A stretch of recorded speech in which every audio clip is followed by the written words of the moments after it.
Greetings, ladies and gentlemen. Today is October 14th. The AL and NLDSs have concluded, and that's off to the Championship Series. Let's do it.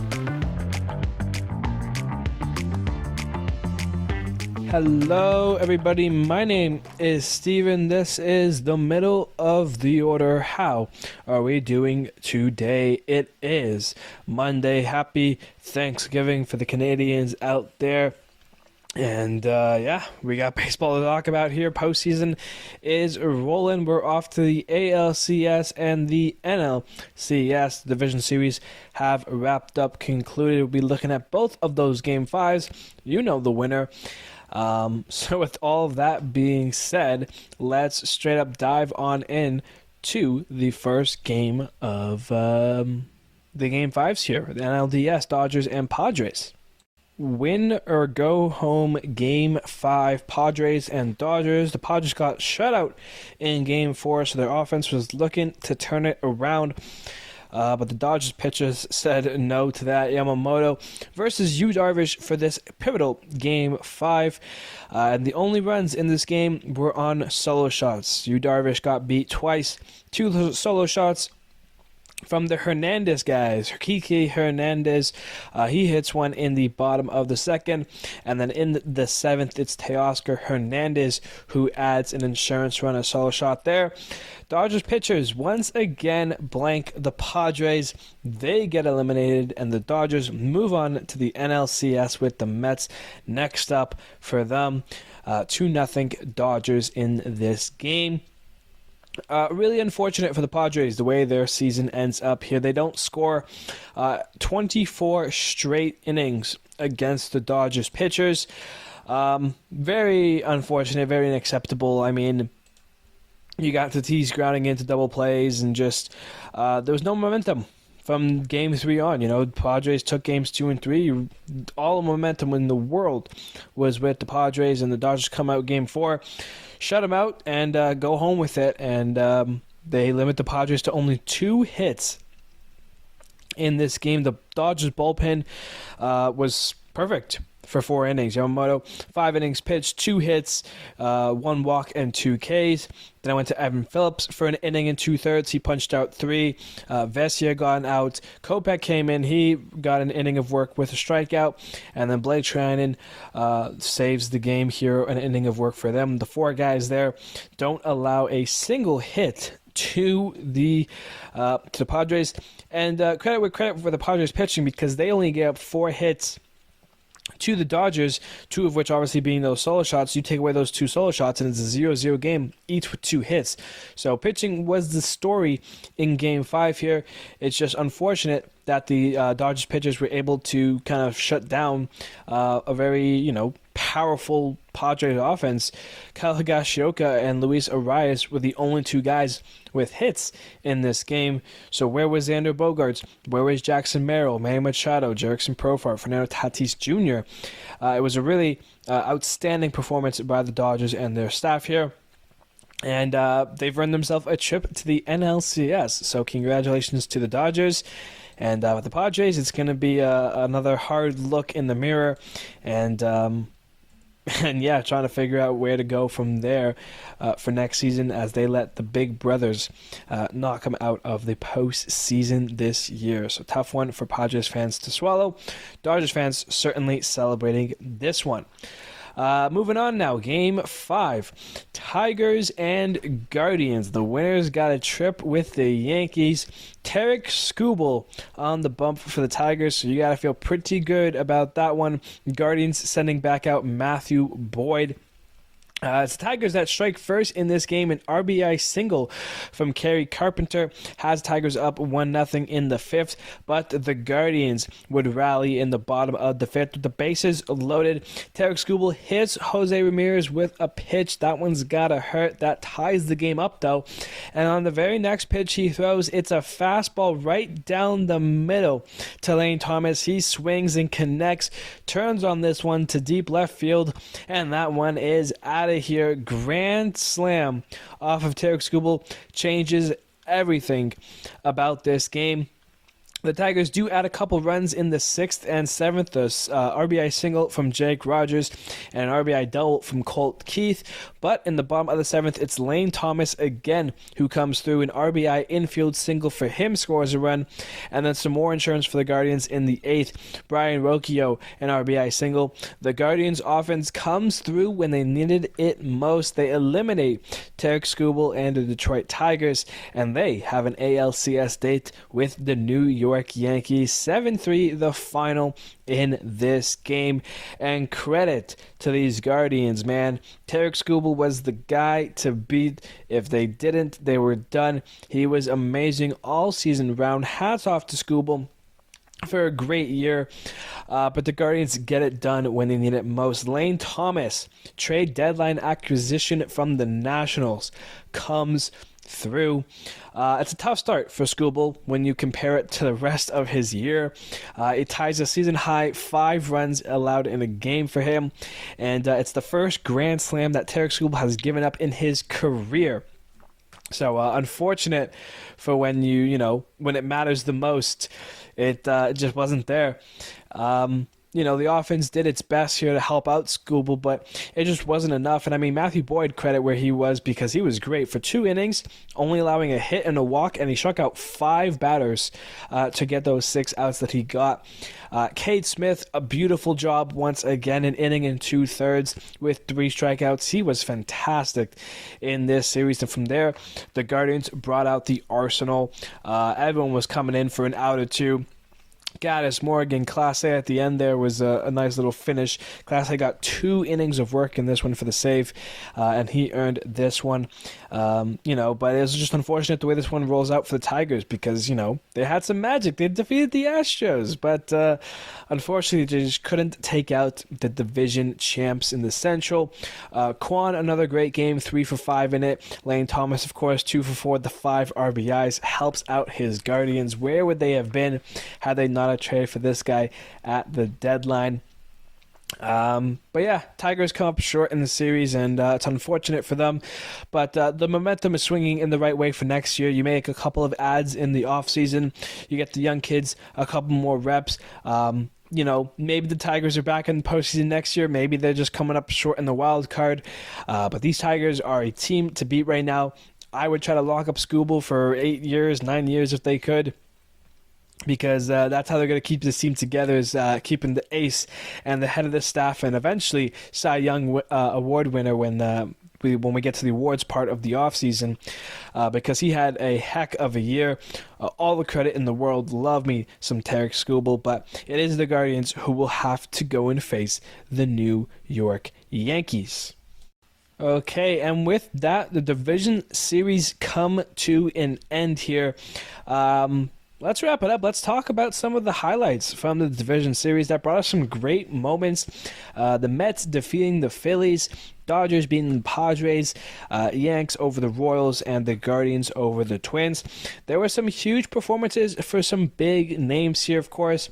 Lane Thomas in the division series, 6 for 19, 2 home runs, 9 RBIs for the Guardians, 2 runs, a 9.48 OPS. He was great. Mark Vientos with the Mets, 9 for 16, 2 doubles, 2 home runs, 5 RBIs, 3 runs, and a 1.647 OPS. One of the leaders in OPS in the division series. Great stuff from him. Teoscar Hernandez for the Dodgers, 6 for 18, 2 home runs, 7 RBIs, 3 runs, and a 1.067 OPS. Had that grand slam, and of course the solo shot into the deciding Game 5 for him. Giancarlo Stanton with the Yankees. Boy, he can't run, but man, can he still hit. 6 for 16, the home run, 4 RBIs, a run, and a 1.132 OPS. If he's able to hit more home runs, then they don't have to worry about him running around the bases. He can take his time.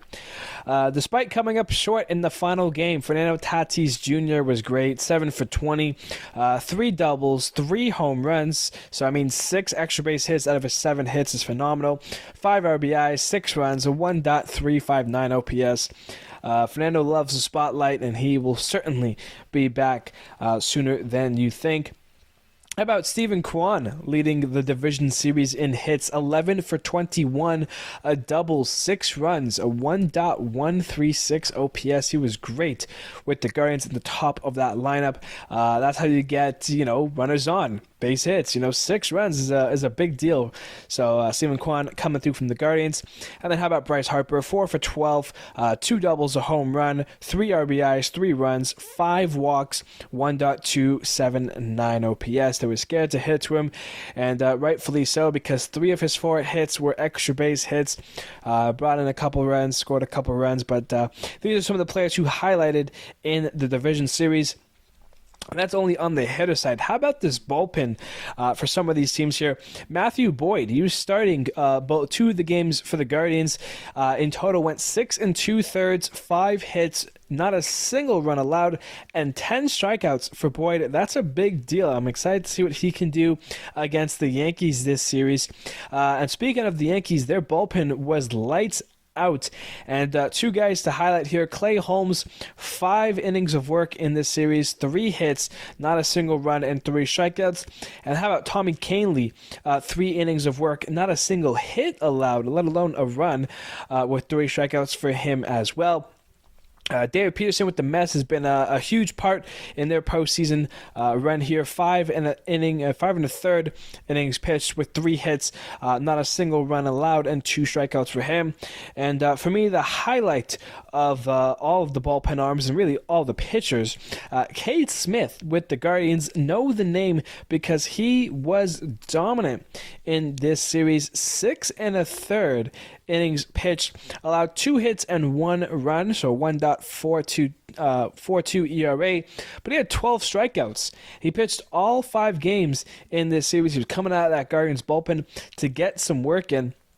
And that's a big deal. The only other guy to do that was Tim Herrin with the Guardians. He went 4 innings of work, 3 hits, an earned run, and 4 strikeouts there. But yeah, overall, some solid appearances from these bullpen guys. And of course, it doesn't mention the starters because some starters were absolutely dominant. Of course, Yu Darvish, Tarek Skubal, their first start, absolutely fantastic. Second start, a little unfortunate the way the dice roll.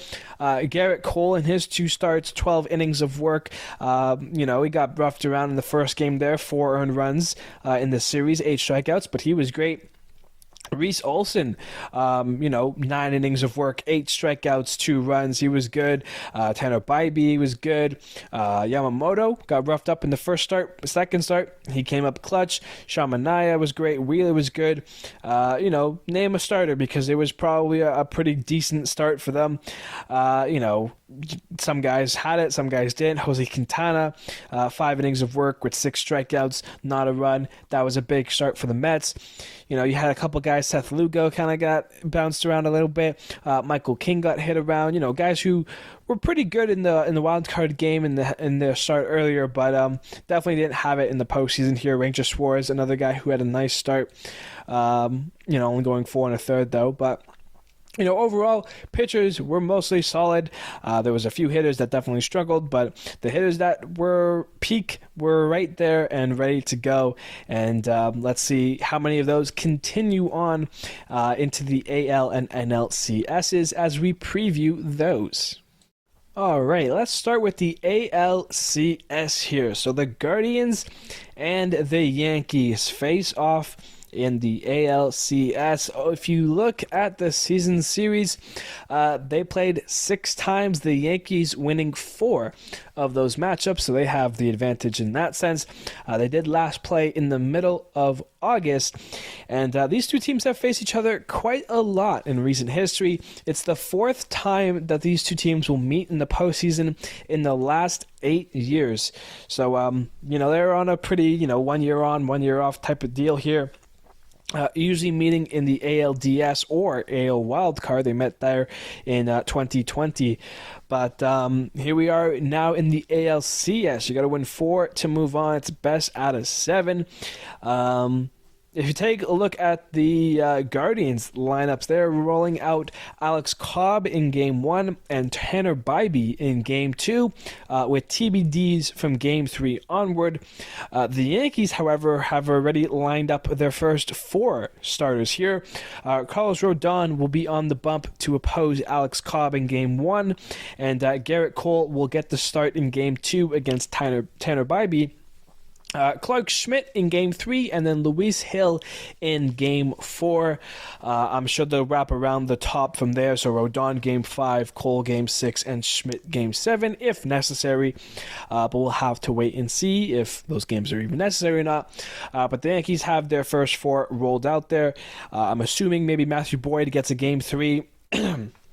And potentially like a bullpen day type of game here. But one will have to wait and see here. Of course, the Yankees coming off a good series against the Royals. Guardians were down against Tigers. They had to work their way into the ALCS here. And it's been pitching kind of heavy for the Guardians here.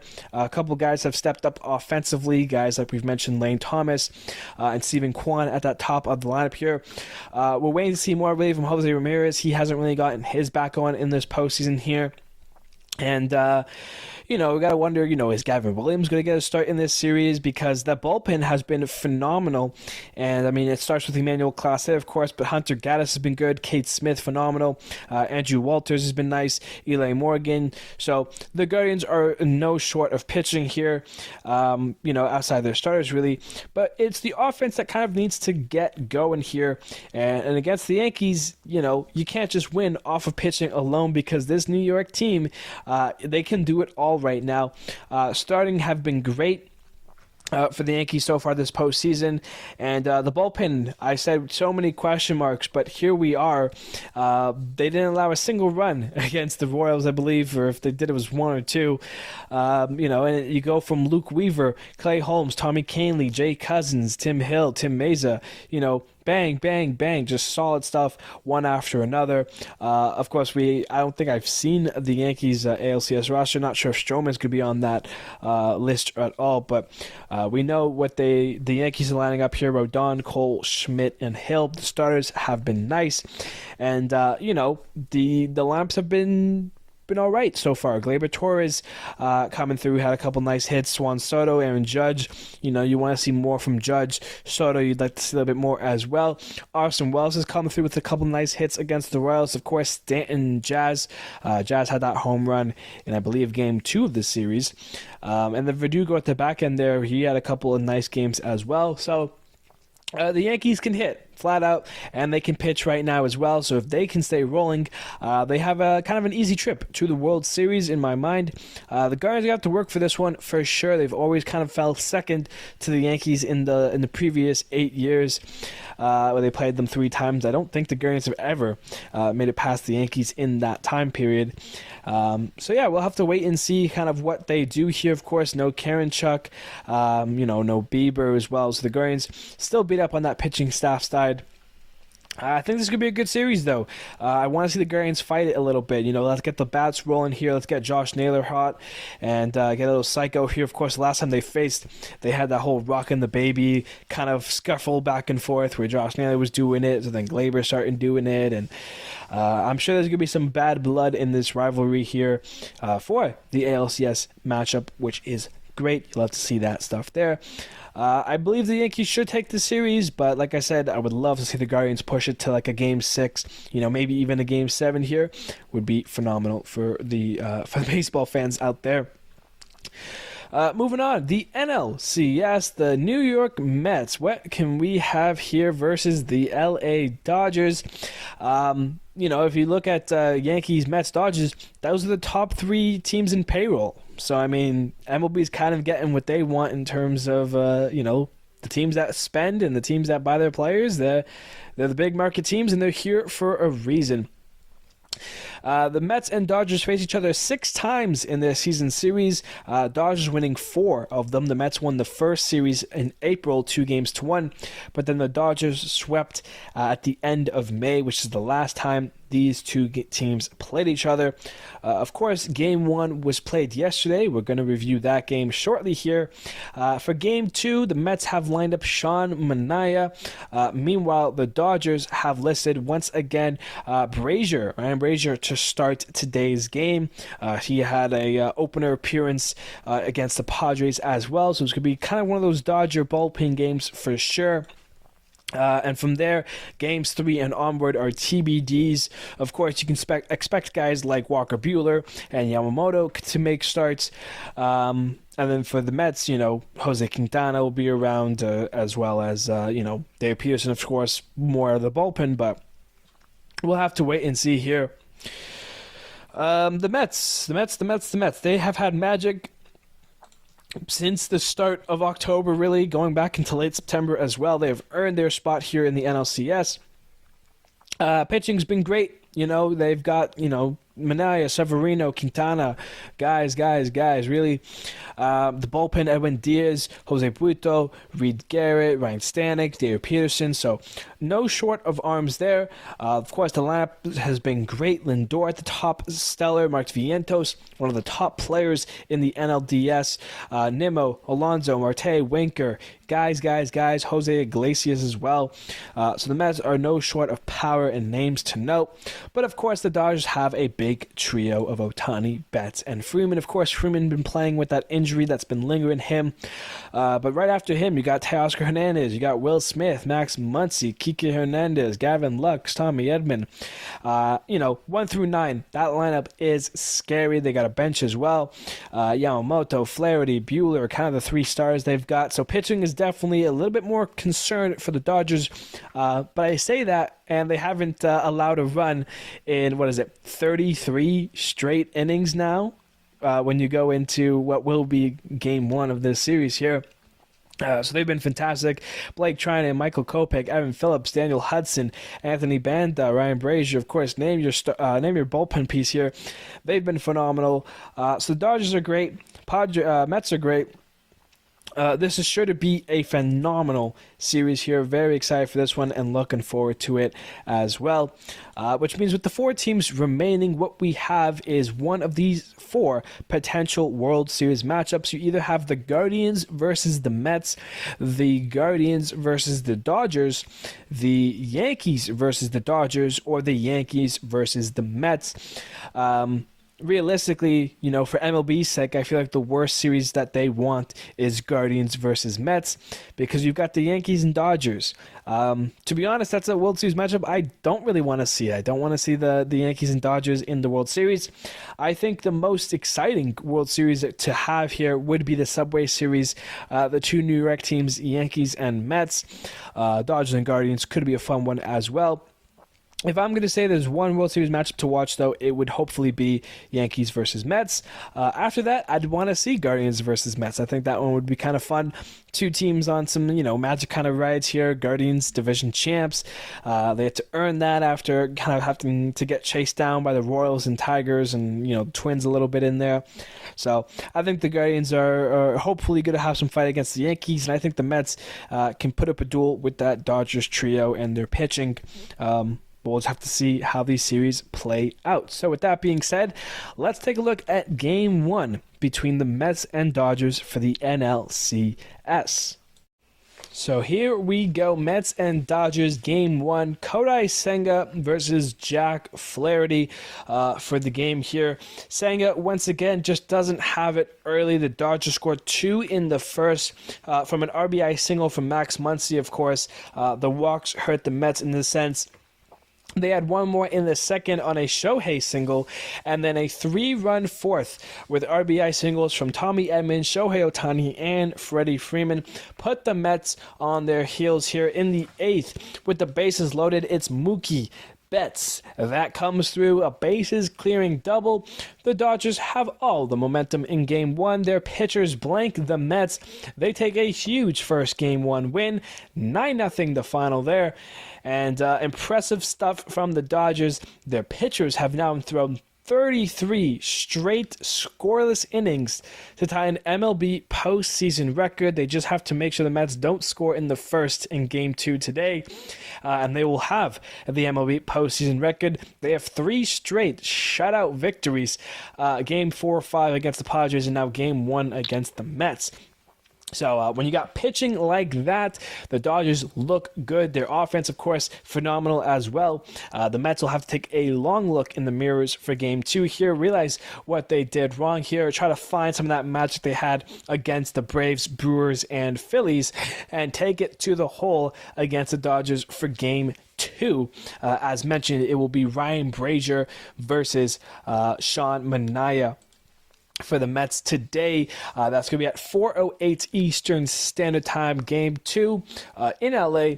And then later on today as well, Guardians rocking Alex Cobb, Yankees rocking Carlos Rodon, a 7:38 Eastern Time start for Game 1 of the ALCSs. Then on Tuesday, you have Game 2 of the ALCS only, Bybee versus Cole. Wednesday will be just the NLCS Game 3. Thursday will be both ALCS and NLCS games. Will be Game 4 for the NLCS, Game 3 for the ALCS, and of course that's when we'll have our next episode here on Friday, where it will be Games 4 and, if necessary, Game 5 of the NLCS and Game 4 of the ALCS. So on Friday we'll have 1, 2, 3, 4, 5, 6 games to review, potentially a team already clinching if the Dodgers sweep.